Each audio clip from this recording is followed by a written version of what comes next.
by choice. Gianluca Zanna. I'm not afraid. And his new CD, Love, Guns, and Freedom.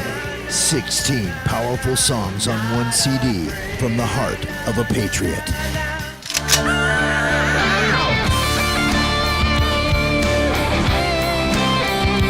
For download or to order the CD, go to www.lovegunsfreedom.com. That's www.lovegunsfreedom.com. Lyrics for your mind, music for your heart. Gianluca Zanna's new CD, Love, Guns, and Freedom. Here we go, guys and girls. You're listening to Love, Guns, and Freedom with Luca Zanna. This is the final hour, the hour about love. And I tell you something, this is going to be the hour that normally we talk about humanity. Because that's the thing for me that completely is common to every one of us. Love and humanity, it is our common denominator. And, we have different form of loves. We talk about brotherly love, fatherly love, sensual love, love between man and woman, and that's very important. But I think there is one type of love that I really would like to share. It's the love of every human being has for freedom and for the truth. And at the end of the day, we are here try to face our humanity, our reality. No matter if you live in Canada, if you live in America. And sometimes, it's an evolution. It's a learning process. I always say we're all ignorant. I was ignorant. I'm still ignorant on many topics, and I hope to learn more. And I tell you, when it comes down to 9/11, I am not shy about it. I tell you from my gut. It was a fraud. It was based on a lie. Now, people may say, oh, you must hate America. No, I don't hate America. I love America so much that I'm ready to be ridiculized, to even be, you want to throw tomatoes at me, that's fine, because I stand for the truth. I stand for the principles of this country. More important, I took an oath to defend this republic against all enemies, foreign and domestic. And if I have enough evidence that there was a fraud and there were lies and that we were misled to go to these wars, that by the way, they're not even real wars, they were conflicts. And people say, what are you talking about? Yes, if an immigrant like myself is able to figure it out, according to the Constitution, the last war that we fought was World War II, declared by Congress. Everything else since the Korean War, they were just conflicts under the United Nations with the mandate of the United Nations. So let's be straight and fair. Now, this is not the show I'm going to talk about 9/11 because, I tell you, there is so much information with the last, since 2001. Probably you heard many shows about it. But I want to give you just two basic things. Maybe you are new, maybe you're just waking up. You can dig into this. Go first of all, think about Building 7. Okay? Never even put it on the official lies of the 9/11 tale of the government book. No. Building 7 fell as like magic, free fall, nothing ever hit. No plane hit Building 7. So starting to think your brain, let's say, think about it. More important, think about the Pentagon. There was a hole that is exactly the size of a freaking missile. There were no any type of residual engine of airplanes, carcass, or bodies, or anything you can imagine that proven history that any plane of that size they would fall and crash in a building. You would see completely humongous remains. Okay, so the right day, even my dogs and chickens can understand that basic two things. And then of course you can go to so many other topics. So the point is, whatever we went there, it wasn't about what we were told. And I tell you, the first few days, I was one of the ignorant. I believed the propaganda. Say, oh my God, these what is his name? Saddam, weapons of mass destruction. Oh yes, by the way, I forgot to tell you, when you learn the history, first of all, yes, we found out that Saddam was not connected at all with 9/11. And if he had weapons of mass destruction, they were given during the 80s, during the Iran-Iraq war, by the CIA. So that's another story too. But now my point is this, where am I going to? This is the hour about love, I said. I want to bring a human being, and in this case, it's not an American, it's Canadian. But when we share the same values of freedom, and also to try to learn the truth, I consider myself, this man, like a brother, even, of course, from another mother. So I really like to know his input. Doesn't mean that I agree with him about everything. I don't even know his stance about all this. But I know that he went there, he joined his Canadian Royal Army, and he saw things that probably we didn't see, because normally the news, they just give you the heroic version, the movie version. This is no movie. This is no Rambo. There is no replay. People die. Your brothers and sisters, suffer. So civilians, innocent civilians, suffer too. And it's lucky, this man, that he came back on his two legs, because he got really seriously injured. His name is Tyrssen. He's from Canada. Tyrssen, are you there? Yes, I am. Good to see you. Good to see you. Good to talk to you on this show. Likewise. And please, first of all, introduce a little bit yourself. You're a young man. Give me an idea, how old are you, and exactly what is your background? I'm 32 years old. Well, no, I've lived in Vancouver, Canada since I was about 3 years old, or as long as I can remember anyways. I grew up out here. My family is originally from back in Norway, in Western Norway. And I remember, actually, when you talk about 9/11 there, I always thought that Building 7 was kind of weird, even back when I bought all that BS. Nothing hit that thing. But, what do I know? The only time in history 3 steel girder buildings came down from fire, right? Yeah, exactly. But, exactly. Anyways, that happened when I was in the 11th grade. And I remember that morning I woke up, and already everyone in the house was awake and watching on TV. And that was a really surreal moment. I remember it clear as day. Seeing those. Let me see. Yeah, when I woke up, the second plane had just hit, and it was about 5 minutes after that. My cousin, he'd already been in the Canadian Armed Forces for about 4 years at that point. He went over for Kosovo. Yes. So he'd already been a little more experienced. But he called, and first words to me on the phone was, "We're going to war." Wow. Very first words he said. Wow. And he was right. But anyway, so I finished up that year in school, and then my grandfather came and talked to me, and he's one of those old school breeds, right? So he was at his little place in Korea, actually, the Kapyong. Battle of Kapyong. And anyways, if you ever look that up, that was that was a real meat grinder that they had to deal with. But so he sat me down and gave me the whole, your country's at war, it's your turn to go, everyone has to. So he took me down to it was actually my cousin's regiment, and I went through the enlistment process. Wow. And that was it. Dropped out of school and went on from there. You were very young. How old you were? 17, 18? How old you were? I just turned 18 in time to actually start signing my own papers and everything like that. Wow. If you have guardians sign for you, you can go a year earlier. But if I recall correctly, you can't be sent overseas, however, until you're actually 19 years old. Okay. But you can enlist with parental waiver signed. So you enlist in the army. It was correct me if I'm wrong. Is the Canadian Royal Army? What is this exactly? No, you only put the word Royal in for the Air Force. Oh, okay. And for the Navy. The Army is just called the Canadian Army, and that has to do with back in World War I. The Canadian Armed Forces wasn't yet a unified thing, and so the Army was basically mostly drawn up of all the different little ethnic regiments from all over Canada. Okay. Over in the prairies they would have Swedish, Norwegian, and Native American ones. Wow. Out on the coast, Scottish ones, and so that's why the word royal isn't in there, because there was militias back then.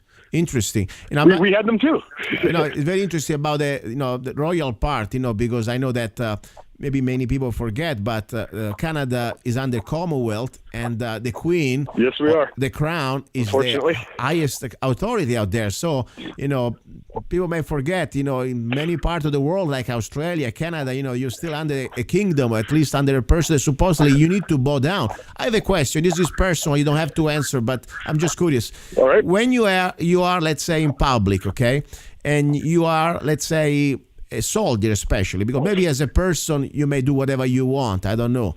But when the Queen comes, or in publicly, they say, here is the Queen. Do you need to bow down? Do you need to do anything strange like that? Or what do you do? Because normally I know that when the English people, they talk, God bless the Queen, they need to stand up, like the Pope is coming to town. Is it the same there? Yes, if you're in uniform, then if for some reason, unless you're already part of a actual parade that was had a purpose being there, but let's just say for whatever reason, the Queen's consort and the Queen herself happens to be walking down right next to you. You stand at attention. You do not make eye contact. You do not move. Wow. And you become a statue. they don't want to talk to you, and you probably don't want to talk to them, actually. She's a god. She's a goddess, the queen. Anyway, and this is not disrespect to you. Yeah. And if somebody from Canada is listening to the show, please don't put it on him. Tyrssen is probably doing whatever he has to do. I am an American here, and I tell you, my view on royalties in general, this is my personal view. I believe no man or woman in general should bow down to any other human being for sure. And, my idea of royalties is kind of pretty much straightforward. God damn the Queen. That's the song I wrote, and I'm responsible for that song. But anyway, that's good, my friend. I'm glad that at least you took at least the time to understand what's going on. And then, of course, I always say there is always courage, because regardless that you are misled or not, there are two different type of human beings. They are alpha and omega.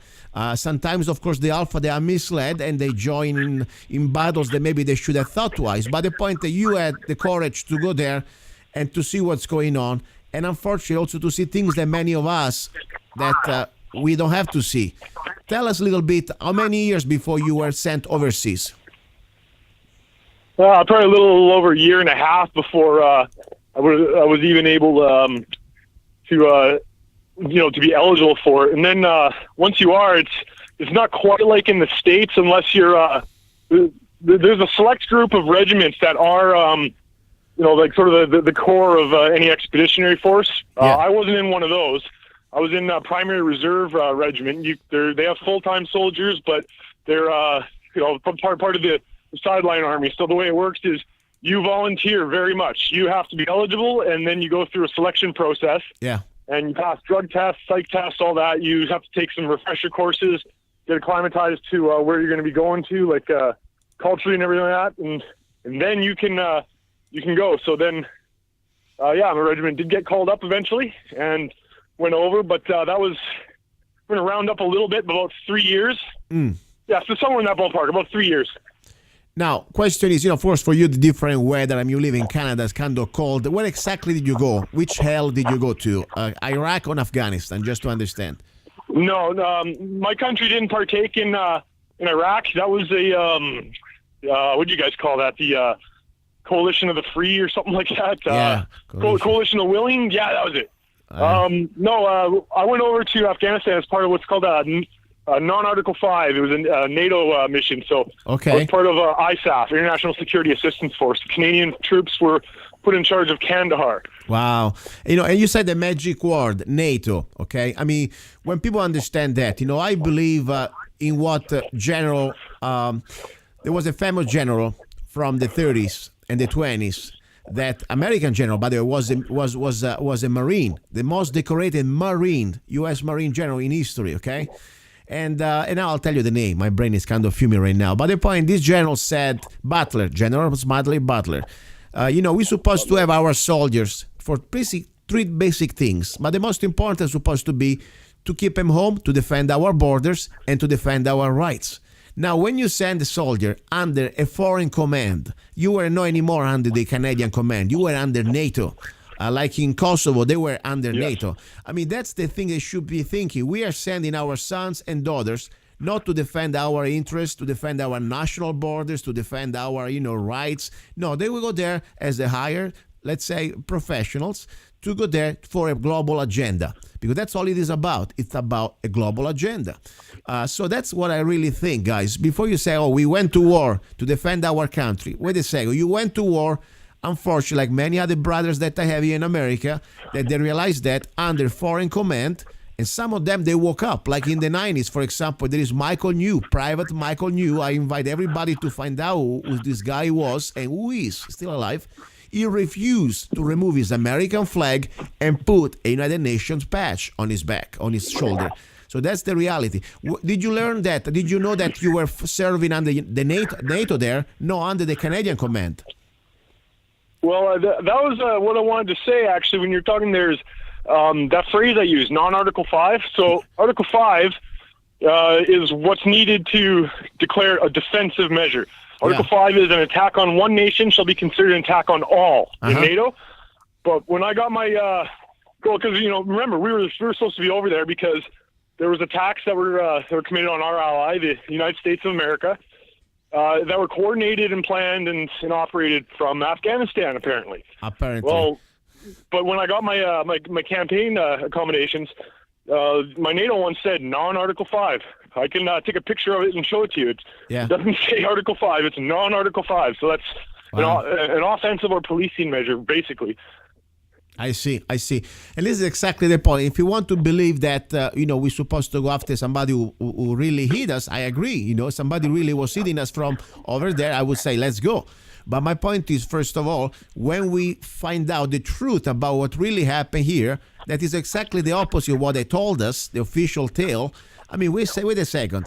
Before we go to Afghanistan, we maybe should think about it. Really want to see with these alleged bombers. They were all from Saudi Arabia. I mean, think about that. And now we have just the last few months ago. There are documents. And by the way, Obama stopped and vetoed a bill to try to expose the classified documents that linked Saudi Arabia to the 9/11 attack. So right there, we have a big problem.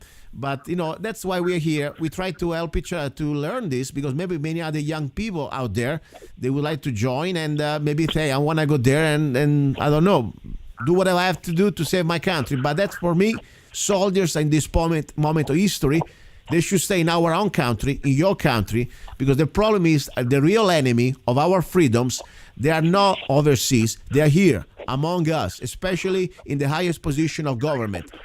What do you think about this idea of globalism or global government or New World Order? You think it's something good, it's going to keep us all free and safe, or maybe something's bad for our freedoms? Oh, hell no. No.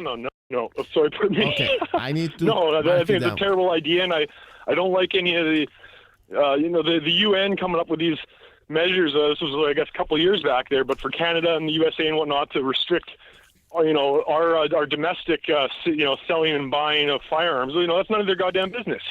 Tell me about something else. I know that in Canada, something I wanted to know about. Canada is been under attack for your right to keep and bear arms. I don't know exactly if it is even a right because we have it here pretty much black and white. It isn't anymore. What is exactly we used to have a Canadian Bill of Rights. If you go on the internet after this, you can look it up, and it has a bunch of stuff in it that sounds very, very similar to what you guys got. Wow. Now that the current prime minister, his dad, traitorous. I gotta watch my language here, but that guy and the Queen signed the Canadian Charter of Rights and Freedoms, where they replace even the word human, human rights, with the word person, which is legalese for corporate fiction. Wow. But they took a lot of stuff out of there. But on top of that, in I think it was 1996, we had the right to bear arms. In 1996, they installed a bill called the Canadian Firearms Act, where they instilled licensing and registration and a whole lot of red tape that is still a real pain in the butt. Question is a pistol? Yeah. No, sorry, go ahead. No, go ahead. To own a pistol, tell me. Go ahead. Oh, okay. Well, see, we have what's called a non-restricted, which is shotguns and rifles over certain lengths. Of course, anything that looks evil, like the most common, all-purpose rifle, one of the best rifles ever made. We love it here in Canada as much as you guys down there. Mm-hmm. The AR-15 and all its variants, because it looks scary.